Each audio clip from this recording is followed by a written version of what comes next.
जिनके गुणों के गान में वे वर्धमान महान जिन विचरे हमारे ध्यान में।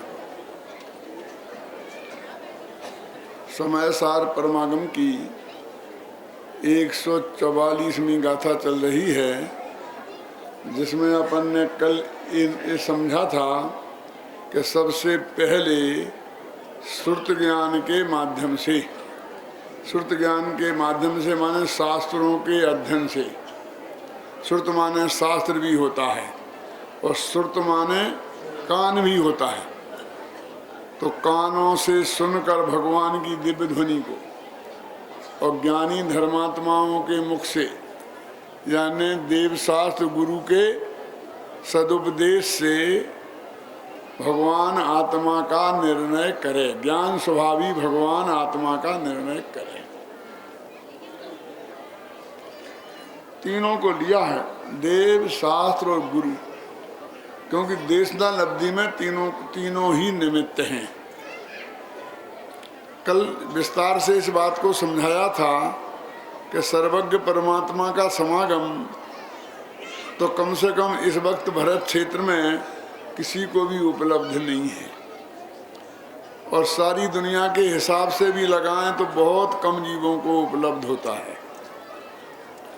अब शास्त्र और गुरु दो रह जाते हैं तो कहाँ सर्वज्ञ परमात्मा और कहाँ सामान्य स्वरूपसम ज्ञान के धारी ज्ञानी गुरु। तो वे शास्त्र और गुरु मिलकर वो काम करते हैं जो अरहंत भगवान की दिव्य ध्वनि से कोई ज्ञानी जीव कर वो होता है। इस कलयुग में ज्ञानियों का, ज्ञानी गुरुओं का मिलना भी बहुत दुर्लभ हो गया है। इसलिए वास्तव में हमारे लिए तो जिनवाणी ही परम शरण है। पूज्य गुरुदेव श्री के प्रताप से थोड़ा बहुत जो भी ये सत्समागम अपन को प्राप्त हो जाता है, ये भी हमें सातिशय पुण्य का उदय हमारा समझना चाहिए। कल कहा था 3 छेद में से बात निकल जाए। कौन कौन से? आगम का सेवन, युक्ति का अवलंबन और परंपरा गुरु का उपदेश। तो परंपरा गुरु के उपदेश में ज्ञानी गुरु की बात आ गई और आगम के सेवन में जिनवाणी की बात आ गई। और अब कहते तुम ऐसे ही मत गटक लेना, उसे तर्क की कसौटी पर विचार चिंतन कर करके अपना बनाना। कोई भी खाना ऐसे ही निगल जाओगे तो वो पचेगा नहीं, और उसका जो लाभ आपके शरीर को प्राप्त होना चाहिए वो तो होगा ही नहीं, और उसे निकालना भारी पड़ जाएगा। इसलिए खूब चबा चबा कर, क्यों, चिंतन मनन तर्क वितर्क चर्चा वार्ता से उसे कसर कर बिल्कुल सही निर्णय करे। इतनी बात अपन ने कल कर ली थी। अब आगे की बात करना है कि अब आत्मा का अनुभव कैसे हो। इसके बिना तो होगा नहीं। कोई ये समझे कि किसी को इसके बिना हो जाएगा और किसी को इससे होगा, क्योंकि 2 प्रकार का सम्यक दर्शन होता है, निसर्गज और अधिगमज। वो निसर्गज भी सिर्फ इतना ही फर्क है कि किसी ने इसी भव में वो पुरुषार्थ किया, समागम मिला, कि किसी को पूर्व भव में मिला था, बस। उसके बिना नहीं होगा, ये बात नक्की है। अब आत्मा का अनुभव कैसे हो, तो अंत में कल एक बात और कही थी जीतू भाई, कि इसके लिए हम क्या सामग्री जुटाएं, कहाँ करें, जयपुर जाएं कि सोनगढ़ जाएं, कहाँ जाएं, क्या? तो वो उदाहरण दिया था मैं चाय के प्याले का, कि भाई जहाँ तुम मौजूद हो वहाँ वो आत्मा मौजूद है जिसका ध्यान करना है, और वो ज्ञान पर्याय भी वहीं मौजूद है जो ध्यान करेगी, है ना। इसलिए कहीं मत जाओ, आत्मगढ़ में जाओ, अपने में जाओ। पर में तो बहुत गए। तो उसके लिए सामग्री क्या है? कहते कुछ नहीं, सिर्फ अपनी ज्ञान पर्याय इतनी सी सामग्री चाहिए। एक भाई हमसे बोले, पंडित जी एक संकट आ गया है। मैंने कहा बोलो बोलो क्या है भाई, क्या तुम्हारा संकट है? बोले और सब तैयारी हो गई, लड़का लड़की की शादी, फेरे का समय आ गया, पंडित गायब है। हमने सुना आप भी पंडित जी हो, आप फेरे पढ़ा दोगे? वे पढ़ा देंगे, क्या कहें। तो बोले सामग्री लिखा दो। क्या?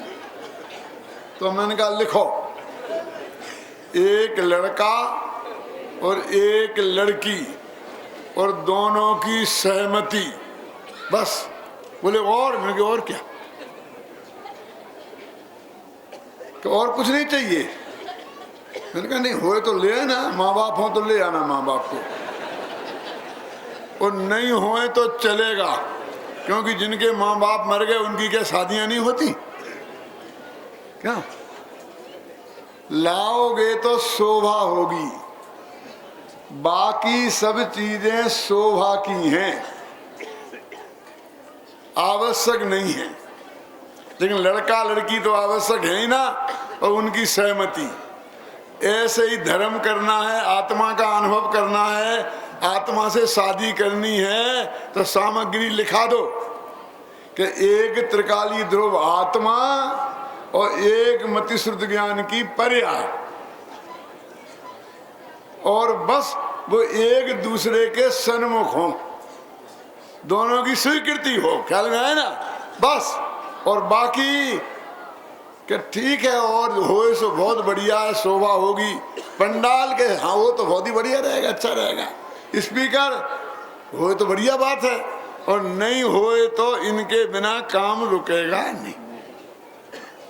आत्मा से परमात्मा बनने का महोत्सव है ना ये पंचकल्याणक। क्यों? तो पंचकल्याणक में कितनी सामग्री चाहिए कि तुम्हें क्या पता, 6 महीना से जोड़ते जोड़ते हमारी कमर टेढ़ी हो गई। क्यों? तब जाके वहां पर कुर्सी पे बैठ पाए हैं, और तुम कहते कुछ नहीं चाहिए। ये शादी विवाह वाले भी ऐसे ही कहते हैं, लेकिन असली सामग्री कितनी सी चाहिए बोलिए?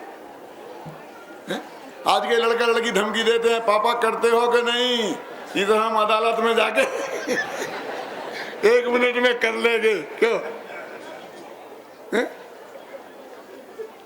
वो जज नहीं पूछेगा कि बाराती कहाँ है, बाप कहाँ है, माँ कहाँ है।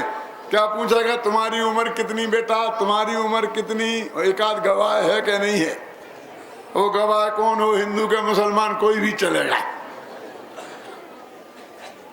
है ना? तो सामग्री सिर्फ कितनी चाहिए? अपना त्रिकाली ध्रुव भगवान आत्मा और ज्ञान पर्याय, तो वो सामग्री हमारे पास है। अब अंदर जाने की बात शुरू होती है। इतनी बात तो कल तक हुई थी, वो मैंने आपको दोहरा के बताई है। अब अपन आगे बढ़ते हैं कि अपने पास 2 ज्ञान हैं, जिन्हें हम मति ज्ञान और श्रुत ज्ञान कहते हैं। हमको लगता है कि ये तो बहुत कम है, 4 होते तो कुछ ज्यादा रहता, ठीक रहता ना। तो ये भी कल कह दिया था कि वे अवध ज्ञान और मन परे ज्ञान तो पुद्गल को जानने के काम आते हैं भाई साहब, आत्मा के जानने के काम के ही नहीं है। होते तो भी उन्हें काम में नहीं लेना पड़ता, और नहीं है तो कोई फर्क नहीं पड़ता है। अब इन दोनों ज्ञान को हम क्या करें, तो मैं इसी में पढ़ता हूं, फिर उसका अर्थ करूंगा। आत्मा की प्रगट प्रसिद्धि के लिए पर पदार्थ की प्रसिद्धि की कारणभूत इंद्रियों के द्वारा और मन के द्वारा प्रवर्तमान बुद्धियों को मर्यादा में लेकर जिसने मति ज्ञान तत्व को आत्म सन्मुख किया है, ऐसा तथा जो नाना प्रकार के नए पक्षों के आलंबन से होने वाले अनेक विकल्पों के द्वारा आकुलता उत्पन्न करने वाली श्रुत ज्ञान की बुद्धियों को भी मर्यादा में लाकर श्रुत ज्ञान तत्व को भी आत्म सन्मुख करता हुआ अत्यंत विकल्प रहित होकर तत्काल निज रस से ही प्रकट होता हुआ आदि मध्य और अंत से रहित अनाकुल केवल एक संपूर्ण ही विश्व पर मानो तैरता हो, ऐसे अखंड प्रतिभासमय अनंत विज्ञान घन परमात्मा रूप समय सार का जब आत्मा अनुभव करता है तब उसी समय आत्मा सम्यकतया दिखाई देता है, यानी उसी समय सम्यक दर्शन सम्यक ज्ञान हो जाता है और इसी को समय सार कहते हैं। बस ये इतनी पंक्तियां अपन को 5 दिन में पढ़नी है बस। अब रोजाना पढ़ूं तो ठीक और नहीं पढ़ूं तो ठीक, तुम पढ़ लेना अपने घर से। जैसे मैं बीच बीच में बोलता रहूंगा इन पंक्तियों को आपके सामने, लेकिन अपन को कम से कम वहां तक पहुंचना है कि वो विधि जो बताई है इस गाथा में आत्मा के अनुभव की, वो अपने ख्याल में आ जाए सारी जगत से दृष्टि हटाकर। सबसे पहले क्या लिखा है, अब एक एक वाक्य बोलता हूं। आत्मा की प्रगट प्रसिद्धि के लिए, संस्कृत में पढ़ा है आत्मख्याते। पंडित जी, ये आत्मख्याति इस टीका का नाम है ना समय सार की, तो इसमें आया है वो शब्द आत्मख्याति, माने आत्मा की ख्याति के लिए। तो क्या अर्थ किया, आत्मा की प्रगट प्रसिद्धि के लिए। ये प्रगट प्रसिद्धि क्या होती है कि आत्मख्याति, आत्मख्याति माने आत्मा की प्रगट प्रसिद्धि। तो आत्मा की प्रसिद्धि कैसे हो, हर आत्मा माने अपन खुद स्वयं, तो अपन को अपनी प्रसिद्धि करनी है तो क्या करें बोलो, क्या उपाय है नरेश जी? तो लोग कहते हैं कि समाज के सामने यहाँ खड़े हो जाओ, कुछ बोलो स्पीकर पे आने आकर, तो लोग तुम्हें जानने लग जाएंगे। अधिकतम लोग अपन को जाने क्यों, चुनाव में खड़े हो जाओ, अखबार में विज्ञापन निकाल दो फोटो सहित, तो लोग तुम्हें जानने लगेंगे। अपनी प्रसिद्धि करनी है तो यही करना पड़ता है, और हम लोग इसी दिशा में आगे सक्रिय हैं। क्यों? तो मैं आपसे एक बात पूछता हूं, जरा छाती पे हाथ रख के बताना कि कितने लोग आपको जाने तो आपका काम चल सकता है? क्यों? 1 लाख लोग जाने तो काम चल जाएगा? सर इतने से क्या होता है, एमएलए का चुनाव भी नहीं जीत पाएंगे। पूरा उदयपुर जाने, कितने कितने 10-20 लाख लोग होंगे ना यहाँ, 7 लाख, तो काम चल जाएगा। म्युनिसिपैलिटी के अध्यक्ष बन जाओगे तो जान लेगा सारा उदयपुर, नहीं चलेगा, तो और ज्यादा चाहिए। अच्छा, तो 1 करोड़ लोग जाने तो काम चलेगा, 10 करोड़ जाने तो चलेगा। राजस्थान के मुख्यमंत्री बन जाओ, 10 लोग करोड़ जान लेंगे, कहने नहीं है क्या होता है। 1 अरब लोग जाने तो काम चलेगा ना। भारत के प्रधानमंत्री बन जाओ तो 1 अरब लोग जान लेंगे। यही उपाय हम सोचते हैं और इसके लिए हम यही करते हैं। लेकिन मैं एक बात कहूं आपको कि आपको अनंत लोग जानते हैं। बोलो अब संतोष है कि नहीं है? कि अनंत लोग जानते, हम तो ये जानते ही नहीं थे। हम तो जानते हमें है, हमें कौन जानता, हमें कौन जानता, हमें कोई जानता ही नहीं है। कि अनंत सिद्ध भगवान तुम्हें जानते हैं कि नहीं जानते? जब हम उन्हें ये बात कहते हैं तो चेहरा लटका के कहते हैं जानते होंगे। क्यों उत्साह क्यों नहीं आया? इसे डर लगता है कि सिद्ध भगवान अनंत भगवान तो हम जैसे हैं वैसा जान लेंगे, और हम ये नहीं चाहते हैं कि हम जैसे हैं वैसा जाने। हम हैं बेईमान और चाहते हैं कि दुनिया हमें ईमानदार जाने। हम हैं मूर्ख और चाहते हैं कि दुनिया हमें विद्वान जाने। क्यों? सिद्ध भगवान तो कच्चा चिट्ठा जान लेंगे। हम तो चाहते हैं कि मूर्ख दुनिया हमें जाने। क्यों? और फिर घबराया क्यों?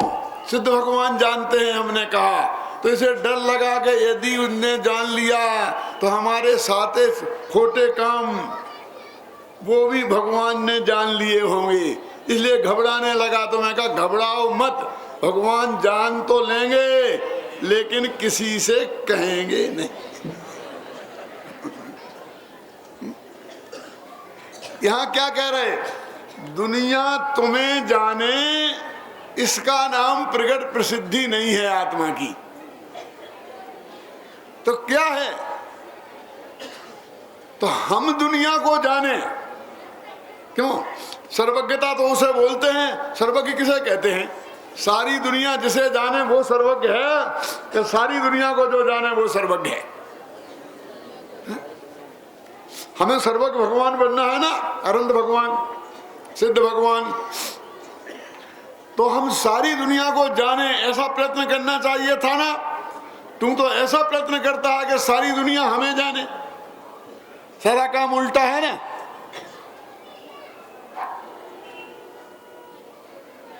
ये कहते हैं कि आत्मा की प्रगट प्रसिद्धि के लिए शब्द है, इसका अर्थ ये है कि ना दुनिया तुझे जाने ना तू दुनिया को जाने, बस तू तुझे जाने, मैं मुझे जानूं, इसका नाम है आत्मा की प्रगट प्रसिद्धि। क्या ये प्रगट क्यों डाला? माने हमें आत्मा को जानने की शक्ति है, शक्ति से काम नहीं चलेगा। वो हमारी ज्ञान पर्याय में सीधा जानने में आना चाहिए, डायरेक्ट जानने में आना चाहिए। आत्मा की प्रगट प्रसिद्धि के लिए माने आत्मा से सीधा जानने में आए तो ही आत्मा का अनुभव मन सम्य दर्शन होगा, नहीं तो नहीं होगा। क्यों? ऐसी शर्त क्यों है? अब शास्त्र में पढ़ के जान लिया ना, गुरुजी ने बता दिया तो जान लिया ना, अनंत भगवान की दिव्य ध्वनि में सुनकर जान लिया ना, हो गया ना, 3 छेद में से निकल गया काम, कि नहीं हुआ। भारत का कानून भी समय सार का समर्थन करता है। मैं एक प्रश्न पूछूं छोटा सा, सब लोग मन में ही जवाब देना, जोर से मत बोलना लगना, नहीं तो मेरा बंद हो जाएगा, तुम्हारा शुरू हो जाएगा। मन में जवाब जरूर दे लेना। गांधी जी की हत्या किसने की थी? किसे मालूम नहीं है? सबने उत्तर दे दिया ना अपने मन में कि नाथूराम गौडसे ने की थी। अब सब जानते हैं, सारी दुनिया जानती है, लेकिन मुकदमा चला तो 25 बरस क्यों लग गए उसे फांसी पे चढ़ने में? मैं आपसे एक बात पूछना चाहता हूं, सारी दुनिया जानती थी, फिर 25 बरस क्यों लग गए? और हजारों गवाहियां क्यों हुई? कि जो भी जाता और उससे पूछा क्यों महात्मा गांधी की हत्या किसने की? कि नाथूराम गौडसे ने। कि तुमने देखा है? कि हाँ देखा है। कि कहाँ देखा है? कि दैनिक भास्कर में। चलो रिजेक्ट, नहीं चलेगा। क्यों? कि भगवान आत्मा तुमने देखा है? कि हाँ देखा है। समय सार की 6वीं गाथा में। कि रिजेक्ट, ये नहीं चलेगा, सिलेक्ट नहीं हुए, रिजेक्ट हो गए। क्यों? ये पढ़ी पढ़ाई बात से काम नहीं चलेगा। क्यों? तुम बोलो तुमने खुद देखा है कि नहीं देखा? कि मैंने नहीं देखा, तो खत्म। दूसरा आया, तुमने देखा? कि नहीं साहब मेरे पिताजी ने देखा। तो पिताजी को हाजिर करो कि पिताजी तो बेड रेस्ट पे हैं, वे अस्पताल आ ही नहीं सकते, उनने मुझे बताया और मैं आपको बता रहा हूं। कि नहीं चलेगा। अदालत तुम्हारे घर जाएगी, लेकिन तुम्हारे बाप से सीधे पूछेगी, वो तुम्हें बताए और तुम हमें बताओ, नहीं चलेगा। जब तक प्रत्यक्ष अनुभव नहीं होगा तब तक काम नहीं होगा। वो प्रत्यक्ष देखने वाला चाहिए, साक्षी। क्या नहीं चलेगा ना। अब मान लो दादाजी के पास पहुंच गए घर पे अदालत, दादाजी ये नाथूराम गोडसे, किसने मारा गांधी जी को? कि नाथूराम गोडसे ने। तुमने देखा? कि हाँ देखा। तुम कितनी दूर थे? 10-15 गज दूर। कि 10 के 15, 15-20 होगा। अच्छा, तो तुम्हारी आंख में चश्मा लगता है कि नहीं? कि कितने नंबर का? कि चश्मा लगाए थे कि नहीं? कि जेब में रखे थे?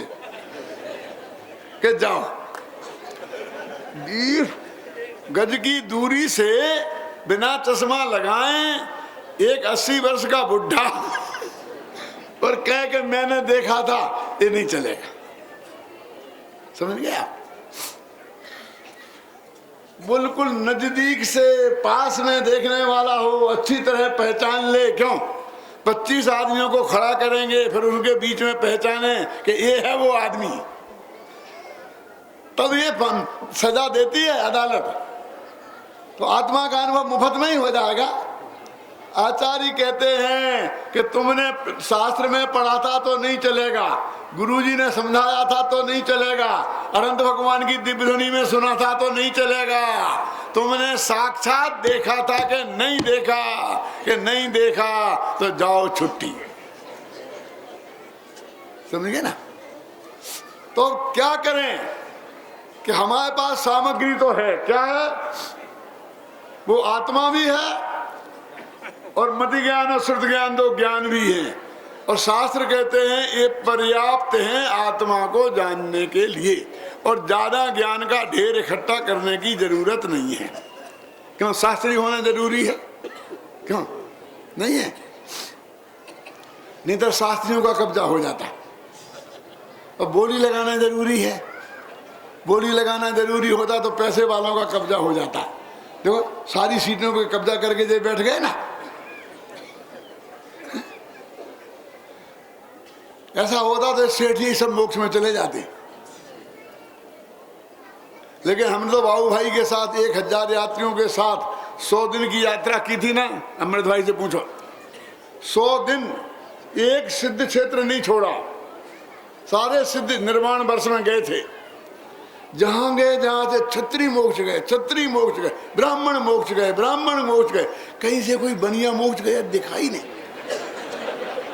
मैं तो घबरा गया कि शास्त्र में तो लिखा है कि 3 वर्ण मोक्ष जाते हैं।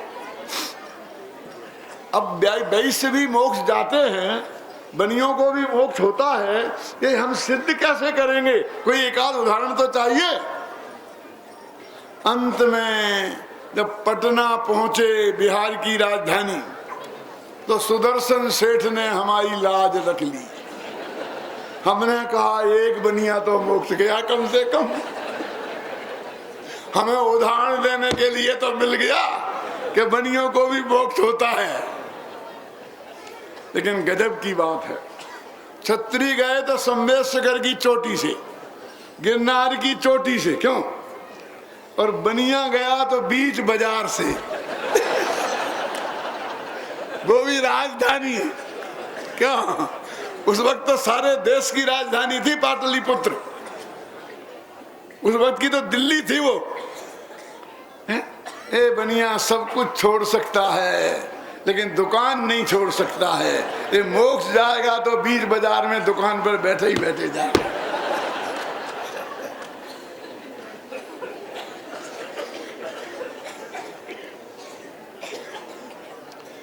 ये तो बीच की बात आ गई थी। अपनी बात तो ये चल रही है कि ना तो पैसा चाहिए आत्मा के अनुभव के लिए और ना शास्त्री की डिग्री चाहिए।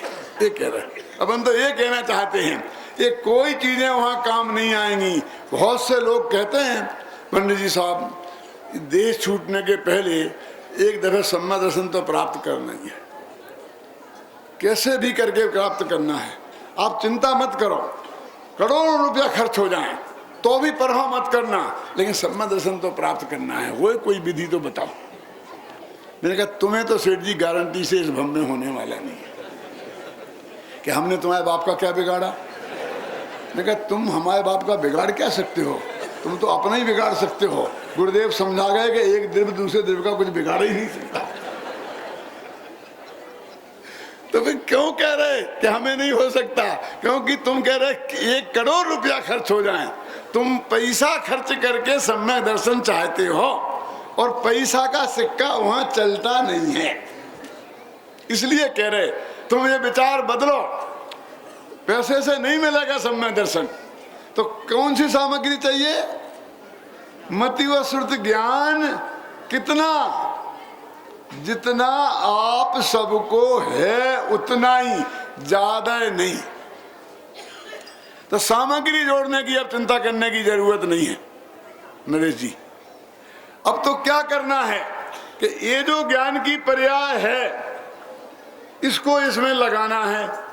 तो अभी कहाँ लगी है कि ये मति ज्ञान नाम का जो तत्व है, तत्व बोलते हैं वे उसे, मति ज्ञान नाम का जो तत्व है वो इंद्रियों के माध्यम से पर पदार्थों में लगा है। आंख है, आंख से देखते हैं तो क्या दिखाई देगा? काला गोरा, और आत्मा में रंग ही नहीं है। तो ये आंख आत्मा के देखने के लिए बेकार। इसीलिए तो जब आत्म ध्यान करते हैं ना तो आंख बंद करना पड़ती है। आंख काम की नहीं है, इस बात का ये सबूत है। बंद भी नहीं है। क्यों? मैं पूछता हूं, भगवान की मूर्तियां मंदिर में विराजमान हैं, वो खुली आंख की है कि बंद आंख की? देखो आधे कह रहे बंद की, आधी कह रहे खुली की। ये बेटा होशियार है, कहता दोनों की मान लो ना दादा, आधी खुली आधी बंद। क्यों? अरे भाई बंद आंख सो जाने की निशानी है और खुली आंख दूसरों को देखने की निशानी है। इसलिए ना खुली ना बंद है। कैसी होना चाहिए? छवि बीतरागी शांत मुद्रा दृष्टि नासा पर धरे। बीतरागी छवि, शांत मुद्रा और नासाग्र दृष्टि, हमारे भगवान ऐसे होते हैं, है ना। हम उस जयपुर से आए हैं जहां विश्व के मंदिरों में भगवान विराजमान हैं, वो सब हमारे जयपुर के बने हुए हैं। क्यों? वहां भगवान बनते हैं और उन्हें बनाने, भगवान पत्थरों को भगवान बनाने वाले भगवान भी हमारे यहाँ बनते हैं। ये विद्वान जो प्रतिष्ठाएं कराते हैं वो भी हमारे ही तैयार होते हैं। क्यों? चेतन की भी फैक्ट्री है।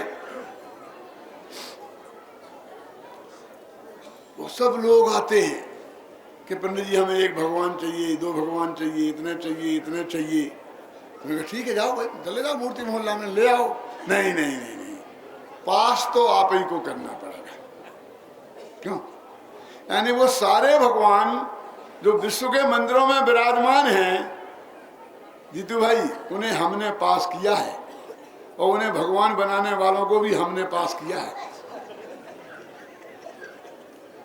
हमारा सर्टिफिकेट है उनके पास।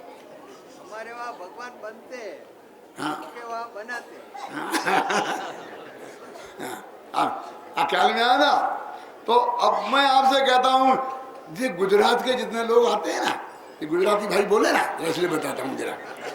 ये कहते हैं पंडित जी एक बहुत बढ़िया मूर्ति हमें दिला दो। कि कैसी? एकदम हंसमुख। न मालूम है ना हंसमुख कितने पसंद है। हर 3 गुजराती में 1 गुजराती हंसमुख होगा। अपने ट्रस्ट के अध्यक्ष भी हंसमुख है ना, है ना। बम्बई मंडल के अध्यक्ष भी हंसमुख है ना। हंसमुख हंसमुख। मैंने कहा भैया वो मूर्ति यदि हंसमुख होगी तो भगवान की नहीं होगी, और भगवान की होगी तो हंसमुख नहीं होगी, क्योंकि हास्य तो कसाय है, भगवान के कसाय नहीं होती। ख्याल में है ना? तो कैसी होगी? छवि बीतरागी होगी, मुद्रा शांत होगी और दृष्टि नासाग्र होगी। तो आंख रूप रस को, रूप को ही देखती है, और चूंकि आत्मा अरूपी है इसलिए आंख आत्मा को जानने के काम की नहीं है। तो हम तुम्हारा व्याख्यान सुनकर आत्मा समझ लेंगे क्यों? ये कान से कहते, कान भी सिर्फ भाषा पुद्गल को समझते। ये भाषा जानते हैं? पुद्गल की पर्याय है। द्रव्य संग्रह पढ़ी ना, पुद्गल पद बस पद जाया। तो ये सुनकर भी नहीं समझी जा सकती, समझे ना? आत्मा में कोई गंध नहीं है इसलिए नाक किसी काम की नहीं है। आत्मा में कोई रस नहीं है इसलिए जबान से भी आत्मा को चखा नहीं जा सकता है। और आत्मा में स्पर्श नहीं है इसलिए छू करके नहीं जाना जा सकता। तो पांचों इंद्रियां आत्मा के जानने में निमित्त भी नहीं है। उपादान तो है ही नहीं, जानता तो आत्मा है क्यों, लेकिन इंद्रियां निमित्त भी नहीं है, ये किसी काम की नहीं है।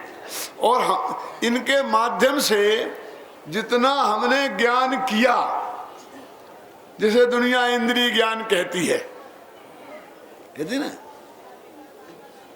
वो ज्ञान किया कि ज्ञान की बर्बादी की? सच बोलो,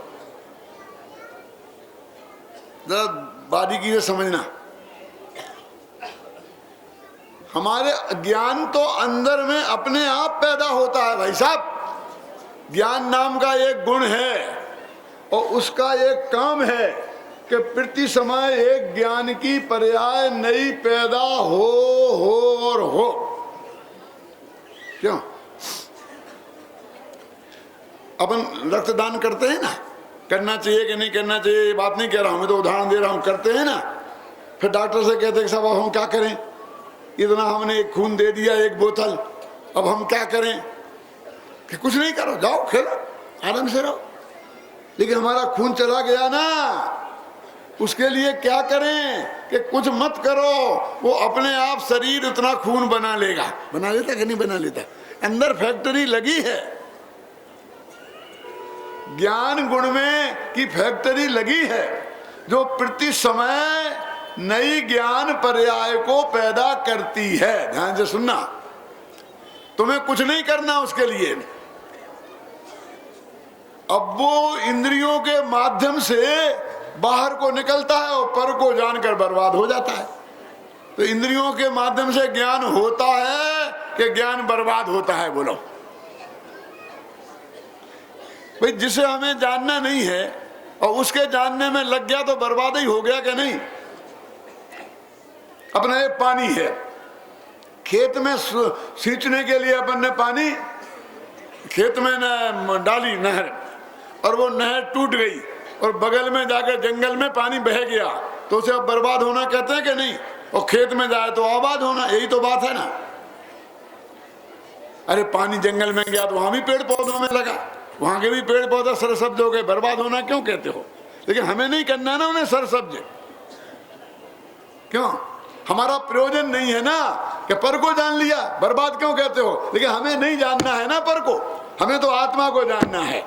इसलिए भाई साहब, इंद्रियों से ज्ञान होता नहीं, ज्ञान की बर्बादी होती है। इसलिए शास्त्रों में कहीं कहीं कहा कि इंद्रिय ज्ञान ज्ञान नहीं है, क्योंकि इंद्रियों में ज्ञान नहीं है।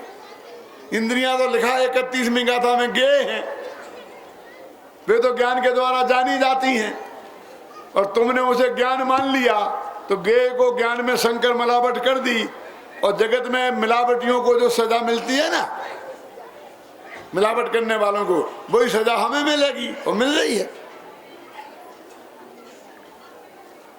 ख्याल में है ना? तो कहते हैं कि ये जो 5 इंद्रियां और मन, इनके द्वारा मति ज्ञान बर्बाद होता है। तो हमें क्या करना है कि अपने मति ज्ञान तत्व को ये इंद्रियों ज्ञान से जो बर्बादी हो रही है वो बर्बादी को रोकना है। तो कहते वहां से समेट कर आत्म सन्मुख करें। क्या लिखा? आत्मा की प्रकट प्रसिद्धि के लिए 5 इंद्रियों और मन के द्वारा जो बुद्धि पर में लगती थी, गेयों में लगती थी, पुद्गल में लगती थी, उसे वहां से समेट कर आत्म सन्मुख करें। ये काम करना है, इसका नाम अनुभव है। माने में ज्ञान कहीं से लाना नहीं है। जैसे लोग कहते हैं साहब ये हमें लड़का बेकार है, लड़का बेकार है, नौकरी नहीं मिली, नौकरी नहीं मिली, नौकरी नहीं मिली, कहते कि नहीं कहते? और उसे बाप से कहो, बाप कहता भैया इसे क्या जरूरत है नौकरी की, अपने पास इतनी जमीन जायदाद है, इतनी संपत्ति है, इतनी ये है। अरे जे उसे ही संभाल ले वे तो 7 पीढ़ियों के लिए है। बोलते कि नहीं बोलते? ये जमीनों के भाव 100 गुने हो गए, अब उन्हें कोई देखने वाला नहीं है, चाहे जो कोई हड़प के ले गया है। क्यों? ये नौकरी करेगा दूसरी जगह, लाख रुपए महीना लाएगा और समझेगा मैंने बहुत बड़ा काम किया है, और यहाँ पर अरबों की संपत्ति मिट्टी में चली जाएगी। हमारे सारे क्यों पुराने सेठियों की यही हालत है कि नहीं है? बेटा बाप दादा का धंधा संभालने नहीं चाहता है। बाप कहता है जितना ऐसे तनख्वाह मिलती है उतने तो मैं 4 मुनीम रखता हूं, उतना तो मैं लोगों को दे देता हूं। क्यों? और बेटा को नौकरी करनी है। तो भैया कहते तुम्हें नया ज्ञान की क्या जरूरत है? जितना ज्ञान तुम्हारी पैदाइश जितनी है उसे ही तुम संभाल लो ना, उसकी बर्बादी रोक दो। कि क्या बर्बादी? कि पर में लगना ये बर्बादी है। पर को जानता नहीं है कि यदि ये होता तो फिर ये पर में लग के बर्बाद हो रहा है, फिर तो समस्या ही नहीं थी। क्यों? फिर तो 144 में गाथा का अर्थ क्या करते थे तुम्हारे भी बड़े पंडित? मति ज्ञान के समेटना है ना, क्या नहीं?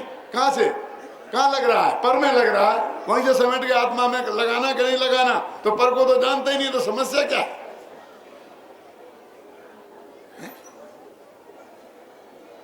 ख्याल में आती बात? नन्हे भैया घबराना नहीं, तुम्हें नन्हे भैया नहीं हूं, मैं भी नन्हे दादा हूं ना, छोटा दादा।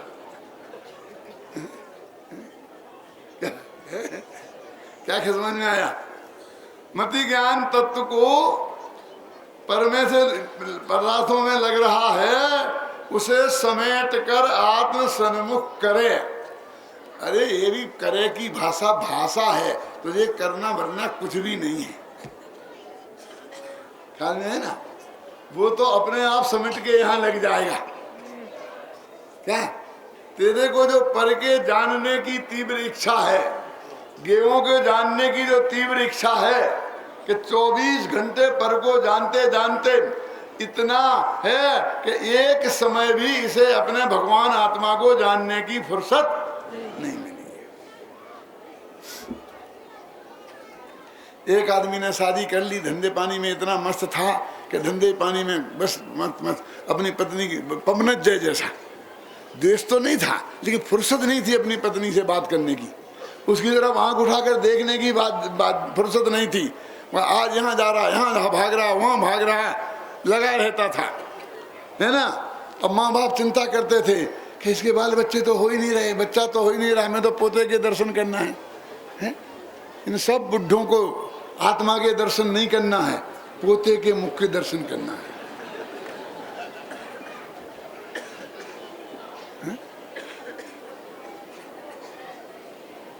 मुझे फुर्सत ही नहीं थी।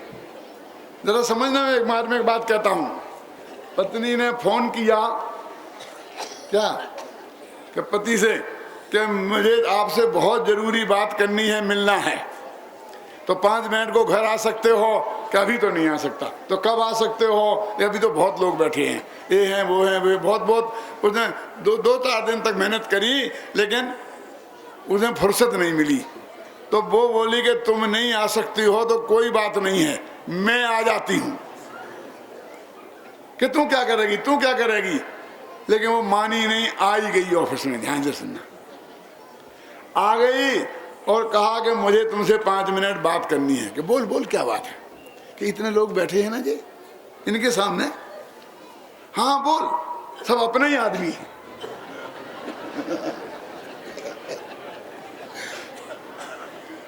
क्या कहते हो? अपने ही आदमी है। तुम्हारे होंगे, मेरे नहीं।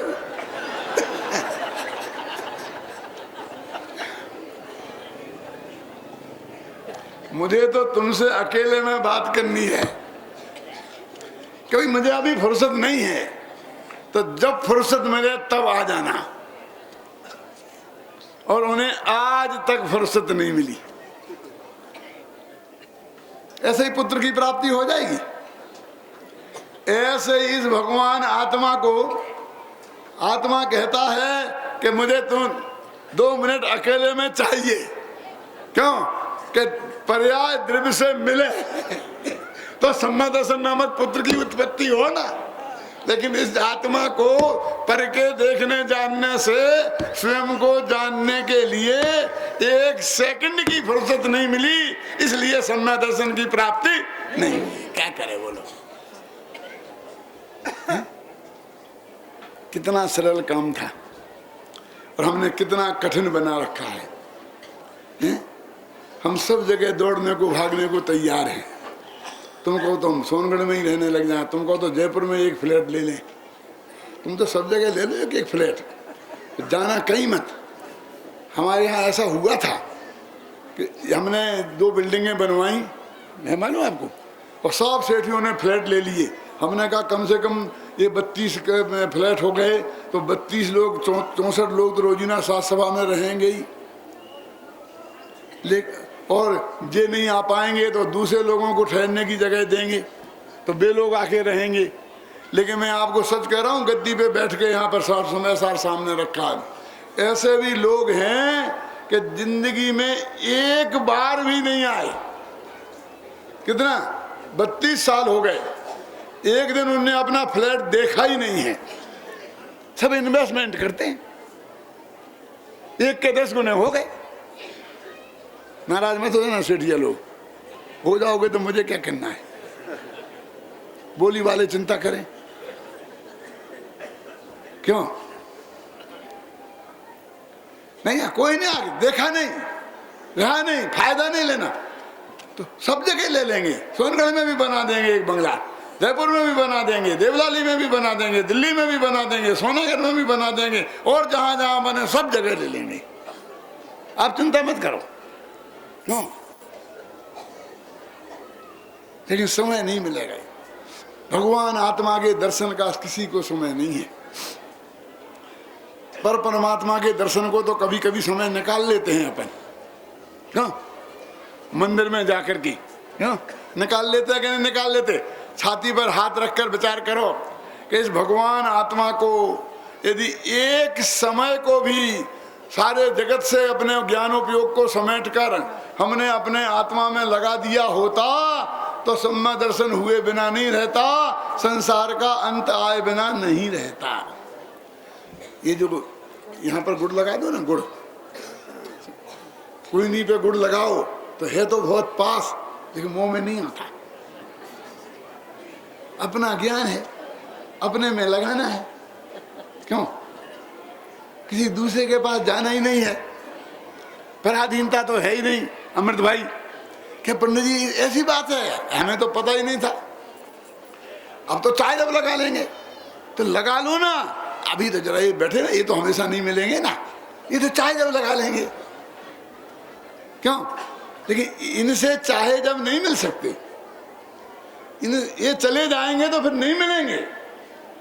लेकिन वो चाहे जब लगा लेंगे के चक्कर में चाहे जब आज तक नहीं आया, वो सारा मनुष्य अब निकल जाएगा और चाहे जब आएगा ही नहीं। है ना ऐसी सच्ची बात? हम करते जा रहे हैं। गुरुदेव के प्रताप से उनका पुण्य भी चालू है, तो नए नए तीर्थ हमारे बनते जा रहे हैं। क्यों? नए नए तीर्थों के शिलान्यास होते जा रहे हैं। बहुत खुशी की बात है, इसमें कोई दुख की बात थोड़ी है। हमें तो बहुत प्रसन्नता है, हम तो सबका हृदय से समर्थन करते हैं। क्यों? लेकिन ऐसा ना हो कि इनके बनाने के चक्कर में वो अपने आत्मा को देखने का 1 मिनट का एक समय भी नहीं मिले। अमृत भाई,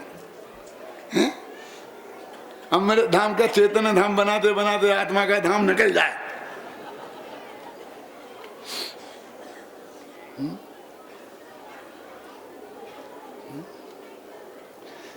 क्या फर्क है इसमें? आओ भाई, क्या फर्क है? मैं आपसे पूछता हूं कि 4 बेटे हुए तो 4 शहरों में 4 दुकानें खोल दी, एक एक के 4 हो गए तो 16 शहरों में 16 खोल दी, 2 को अमेरिका भेज दिया, 2 को लंदन भेज दिया और खुलते पे खुलते जा रहे हैं। ऐसे ही हमारे गुरुदेव के जब इतने बेटे हैं तो गांव गांव में खुलेंगे ही, इसमें कौन से आश्चर्य की बात है?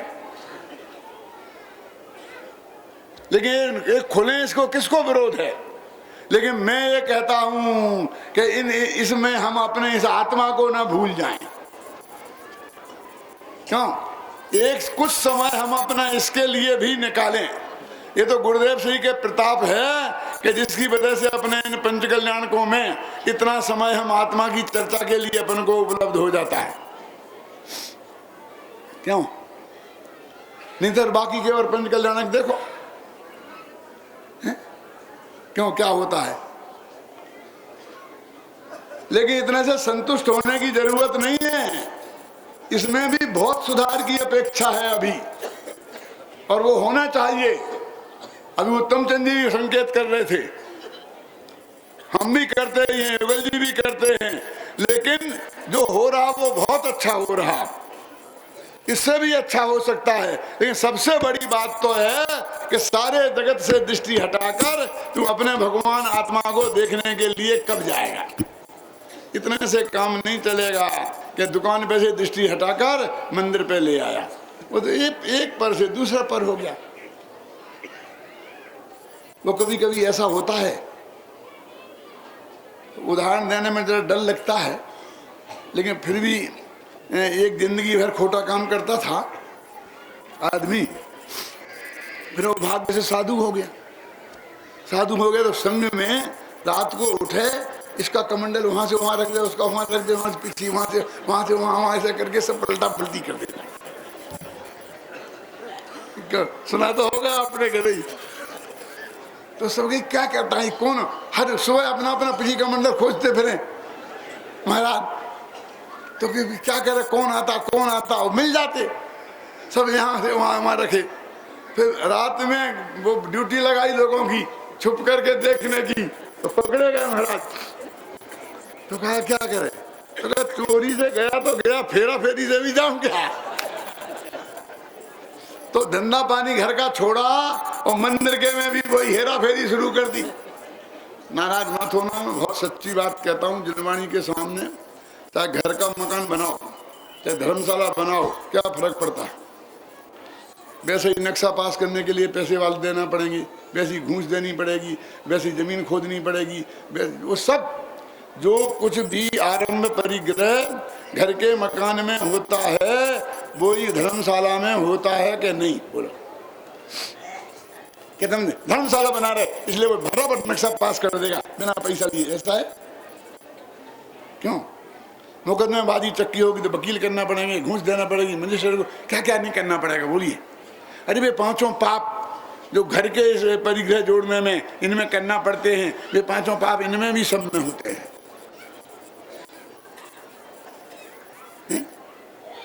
कि नहीं ये तो शुभ भाव, ये पाप भी शुभ भाव हो जाएंगे। चोरी घूस ये सब देना लेना ये सब शुभ भाव हो जाएंगे। ऐसा है कोई शास्त्र में कोई नियम है? कोई करना नहीं हो से निकालें। वहाँ तुम्हारे पास बड़े पंडित और तो आगे बताना है कि कहीं ऐसा नियम हो। वे तो ये कहते हैं कि खुद भी भूखों मर रहे थे तो थोड़ी चोरी कर ली तो कर ली, भगवान भूखों नहीं मर रहे, भगवान के लिए क्यों करना। एक छोटी सी बात कह दूं, रास्ते में जाते थे, 100 का नोट पड़ा दिखा, अकेले थे अपन, चारों तरफ निगाह डाली, कोई नहीं था, देखने वाला नहीं था, उठा के जेब में रख लिया चुपचाप, है ना। 2 जने थे, अब अकेले तो बचेगा नहीं। देखिए 100 का नोट मिला है, पड़ा है, 50 तेरे 50 मेरे, क्यों? आधा आधा बढ़ गया। फिर 5-6 जने थे, अब 100 का नोट, अब क्या करें? चलो चाय पी लेते। 5-6 में बढ़ गया, अब 15-50 लोग थे, अब क्या करें? गुल्लक में डाल दो बस, भगवान का नंबर कब आएगा? जब किसी तरह अपन को नहीं बचेगा तब। जो माल तुम्हें नहीं बचता वो भगवान को बचता। भगवान को कहां जरूरत है उसकी? अपनी कमाई का डालो ना।